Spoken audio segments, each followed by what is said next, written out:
I'd like you to imagine that you were living in a remote island with about 1/5 of these people. Based on the romanticized image that popular media has created, some of you might be thinking of a long, white beach, a cocktail in hand, thinking, I could get used to this.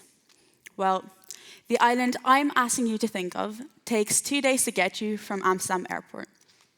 Besides, the unpredictable weather can mean that no one can leave the island or go to the island for periods up to 3 weeks. Put any 55 of you on this island with no police, no one locking their doors, and not to forget excruciatingly slow Wi-Fi, and I'd be curious to see the outcome. That's an oddly specific description, you might say. Well, it's because I'm describing where I come from. Oh, this should work, which it does not. Okay. So, this island is called Faroe Isle, and is the most remote inhabited island in the whole of the UK, being about 275 kilometers away from the nearest city in Scottish mainland. If any of you were wondering, I didn't even know there was land there, well, some maps don't either. Me and my dad have this tradition where every time that we find a map that doesn't have Faroe Isle on it, we draw a circle where it should be, point an arrow, and say, we are here. Now, I moved to the Netherlands when I was a baby, with my mum being Dutch, but I still spent summer after summer as one of the 56 inhabitants of this island observing their social interactions. I and other islanders get confronted with a lot of stereotypes. Island life would be boring, backwards. People would be narrow-minded, old-fashioned, and there would be more sheep than people. Although the last one is definitely true. There are people on Faroe are very well traveled. Destinations like South America, Asia, and Africa are not uncommon. Besides, hundreds of tourists visit Faroe Isle every year and bring cultures from all over the world. On Faroe, we have 2 churches, we have a nurse, we have an airstrip, we have a harbor, we have 1 shop, which I like to compare to a woman's purse on a night out, because it's small, but it contains everything you need. We have a museum. We don't have street lights, but that means that in the winter, you get to see the amazing northern lights. Now, I've only lived on this island for a small amount of time compared to people who've grown up their whole lives. So I asked around, and I asked, what is it that you think that we can learn from the way that islanders think and act? And I'm not here to just correct these stereotypes. I want to go a step further and share with you what it is that we can learn from the way islanders think and act. I'm not saying you should all move to a remote island, because I can imagine many of you shivering at the idea of having the nearest pub a 3-hour journey away. But I do want to teach you a frame of mind. One that when applied to your everyday life will not only benefit you, but also the people around you. So, apart from all these facilities that we do have in Faroe, the ones that we cannot reach, such as a high school, you can reach by boat or by plane. Faroe Isle is also known for its beautiful nature. But now I want you to leave this island I've been describing and return back to your own lives. And since 70% of the world's population live in cities, it is fair to assume that most of you do as well, if not in this city. One can feel more alone when surrounded by thousands of people than when living in a more geographically remote location, but in a community. In a city, it is easy to become an anonymous face in the masses. But this means that we're losing feelings of belonging and connectedness to other people that are so intrinsic to human nature. Why does this matter? Research describes loneliness as an epidemic. The amount of people in Amsterdam that say that they feel lonely has increased from 30 to 50% in the last decade alone. That is 300,000 lonely people in the Dutch capital. Now, loneliness is not only damaging for one's mental health, but chronic loneliness has severe repercussions for one's physical health. It is a common misconception that loneliness is something that's mostly occurring among the elderly. However, a recent study in the UK shows that the most lonely people are those between the ages of 18 and 32. That is most people here. That brings me to my first point. Fair Isle and communities like it around the world know and cherish the value of community. People are social animals after all, and a community can be a great support network. Now, community is not the cure to loneliness, but being an entity in a network of interconnected people can mean that the chances of you becoming lonely are less likely. Besides, if something is wrong with one of the entities, with one of the people, others are more likely to notice. So, when you live in this community, it is very important that you consider not only your own values, but the values of others. Current scholars have a narrow definition of community. Community would be a place where the individual serves the whole, but in such has to give up its own individuality and freedom. But I ask myself, why can't people serve themselves as well as the people around them? For me, a community is a group of people, however small, that live in a geographically close environment of mutual respect, help each other out when needed, and share at least one common goal. Now, this goal can be as broad as you can think of it. It can be creating a safe environment in our street where our kids can play safely. In Ferrell, we celebrate together and we grieve together.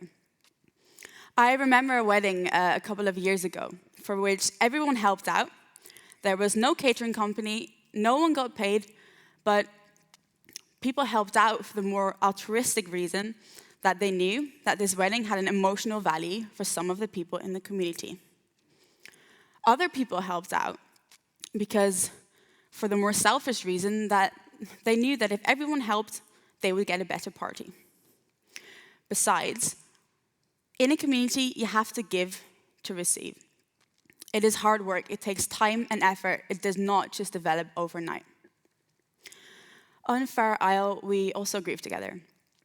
When my aunt passed away, the whole island was in pain. And there was this hole, this sudden hole where she used to be. But through everything, the whole island stuck together. And people provided each other with emotional support and practical support. However, emotional support is something for your friends and your family. Practical support is something for the community. With practical support, I mean helping out with tasks that needed to be done. I mean bringing over some food so that they didn't have to cook. And I mean offering to look after all the kids on the island during the funeral.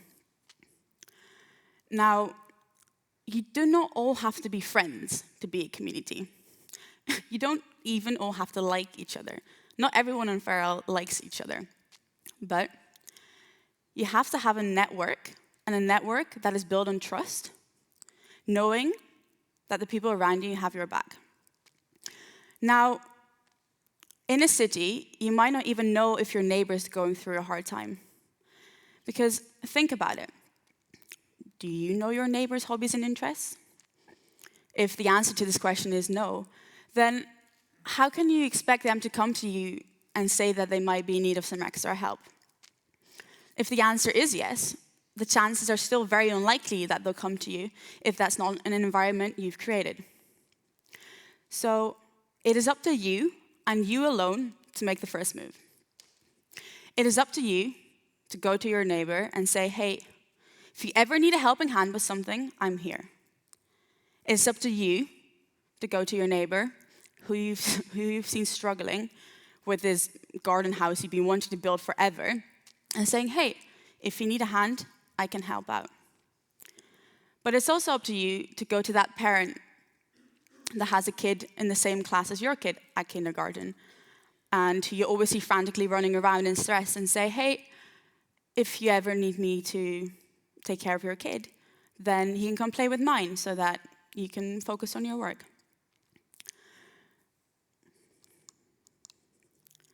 So,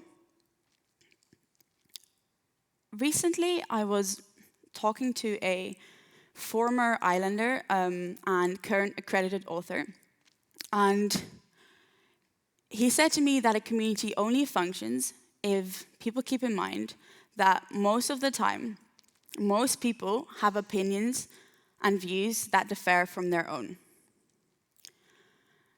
In a city, there are so many different views and opinions that you can go shopping. You can go shopping and create your own bubble of truths with people that share opinions similar to you, but in such, you no longer have to learn to listen to the outside world. Well, on an island, you have to learn how to interact with people that have views that differ from yours. And especially in a place like Fair Isle, you can't exactly run away from conflict because you'll fall headfirst off a cliff in about 5 kilometers. So what I'm trying to say is that if you are not, no, wait, 1 second. Yeah, so when living in this bubble, you are no longer needing to understand the people outside this bubble. And if you don't understand the people outside this bubble, this creates something that the philosopher Bertrand Russell calls collective fear. Collective fear is something that's rooted in ignorance, and means that, so everyone outside your bubble, you don't understand, therefore you fear. And this fear leads to discrimination, it leads to racism, it leads to hate, it leads to violence. You only have to look at current political debates to see examples of this. Now, the good news is that we can change the way we think. We can change the way we think to become more aware of our own thoughts when we interact with people with different values and cultures. Based on the way that people in a community should interact with each other, and people in Fair Isle do most of the time, I created a model. In this, active tolerance and positionality work together to create an environment of mutual respect and understanding. Tolerance implies passiveness. It implies allowing the other person to exist, but not really wanting them to be there.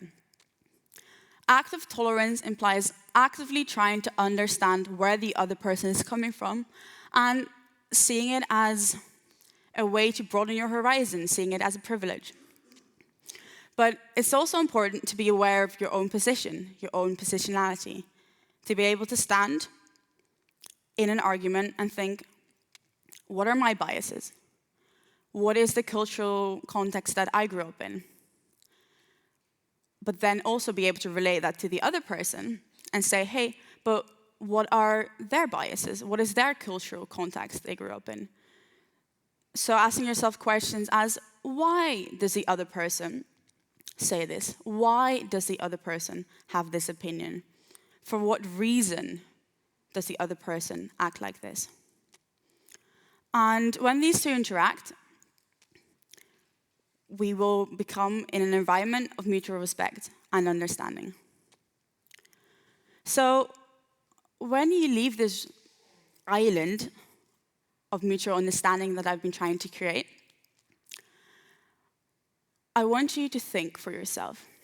Imagine your life if you would be part of a community, and a community in the broader sense as I've just described it. Do you think your life would look better with that? Do you see the beauty in it? If so, you have to make the first step, and you have to put in the effort. But in doing so, remember to actively try and understand the other people and the other persons, not just in your community, but in your city.